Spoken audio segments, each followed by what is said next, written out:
What up, guys? Welcome back to the channel. Josh, Canine Apollo. He's around here somewhere. He'll come back into frame here in a second. Today's video, we're going to be talking about what it's like to live in Arizona. What can you expect? What are the disadvantages? What are the advantages? And ultimately, what it's like living in Arizona with a German Shepherd. And for that matter, if you live in Arizona, what things that you should be doing in caring for your dog when you're living in a place that has such a hot and dry climate.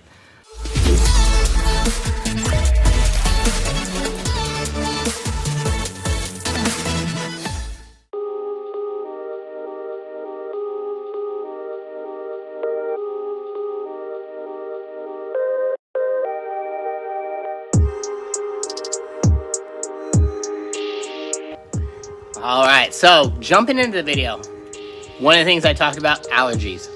I never had an issue. So we actually lived in we lived in California, and when coming into Arizona, Apollo had never had allergy problems prior to ever living here in Arizona. Didn't deal with that in California at all. And come to find out, Apollo's like allergic to the entire state of Arizona, it seems like. I did blood tests. Apollo actually had 4 infections within about like a 4-month time frame, and we just couldn't figure it out, and turned out to be upper respiratory. So finally I went ahead and did all the blood work, sent that back, got that back like within 72 hours, and found out that I was like allergic to everything in Arizona. So how we were able to deal with that was I started with different forms of medication. I actually started with Benadryl, and then went on to different things, and then I ultimately found the one that we're working with now. Very expensive, but that's one thing that you guys need to take into consideration is allergies. Allergies is a very big thing for dogs living in Arizona.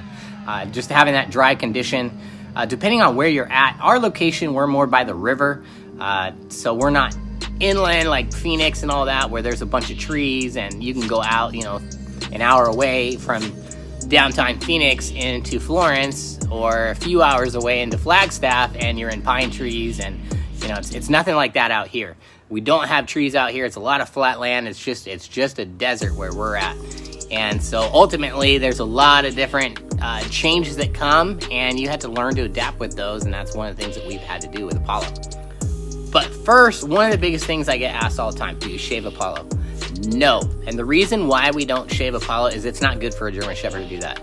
Much as like it's not good to actually bathe a German Shepherd all the time. I see a lot of people do it. I've seen YouTubers do it. I know people that do it.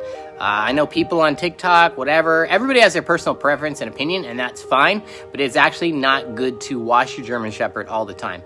Having those long coats, that long coat actually goes a long ways with that dog. And so living out here, that undercoat, you want to get some of that out, but a dog having a dual coat has its advantages. So when it's actually hot outside, that dual coat actually helps cool the body temperature and help you regulate it. Now when it's actually cold outside, it does the opposite. It actually helps warm the body.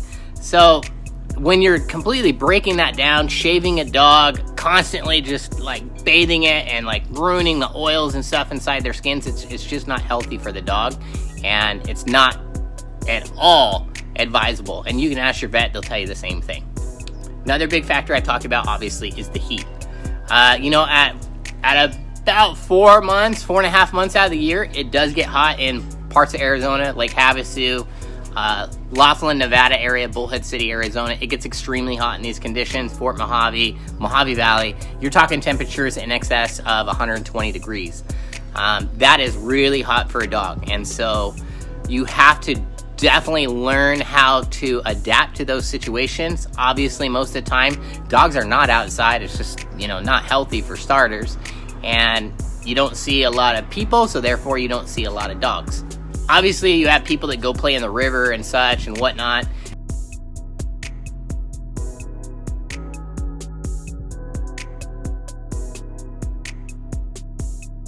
Now, I'm not saying you can't take your dog outside, but you just have to be a lot more responsible and up to par and up to beat on what it is you're doing in these kind of conditions. I actually use a temperature gauge, and I will shoot the temperature gauge at the asphalt and everything like that, so I see exactly how hot it is. I know obviously how hot it is outside because I have an outdoor thermometer, but then using that temperature gauge to shoot it on the ground, then I'm actually seeing how hot it is. So if it's too hot for Apollo, it's just, I can't obviously have him outside like that. So even though we have he has rough wear boots and such, he really doesn't like them. Not that those are a bad thing. Some dogs love them, some dogs don't like them, and some people just don't have them. But take into consideration when you're living in Arizona or you're considering moving here with a pet, in the summers, man, you're just not going to be able to take your dog out as much. You'll be able to take them out in the early morning, late evening, but understand, still in the late evening, at times during the summer, it's freaking, over 100 degrees outside still. So, though, the temperatures have cooled enough for the dog to be outside for a little bit of time, go potty, whatever, have a small walk, it's still not advisable, just, keep the dog out and whatever, same as you, it's just dry heat. Understanding that living here, like I said, it gets hot.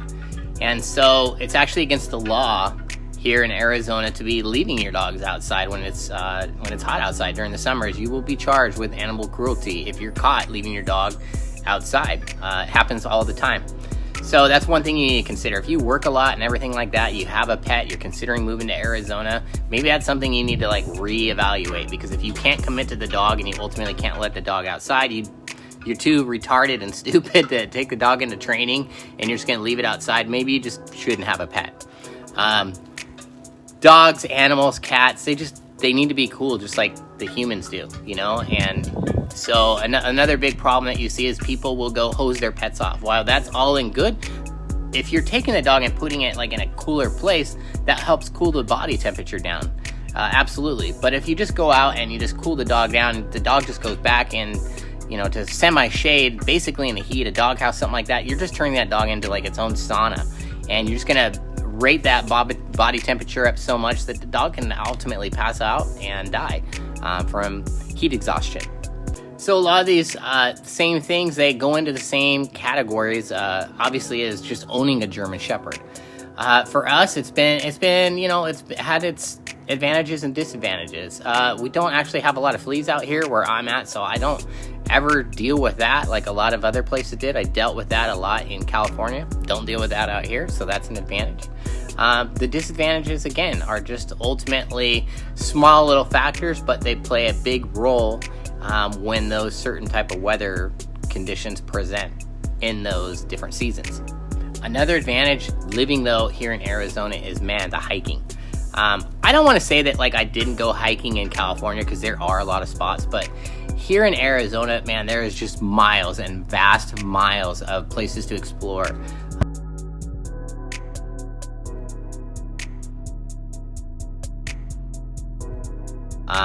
Awesome places. Up in Sedona, Flagstaff, where it is a lot cooler.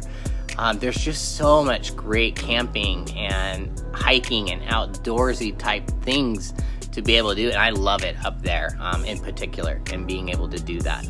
But it's no different than living out here by the river. I still like to get out and enjoy that kind of stuff. There's just endless opportunity for the outdoors type person living in Arizona. The biggest advantage into living in Arizona and primarily by the river is if you are a river rat water person, your dog loves the water.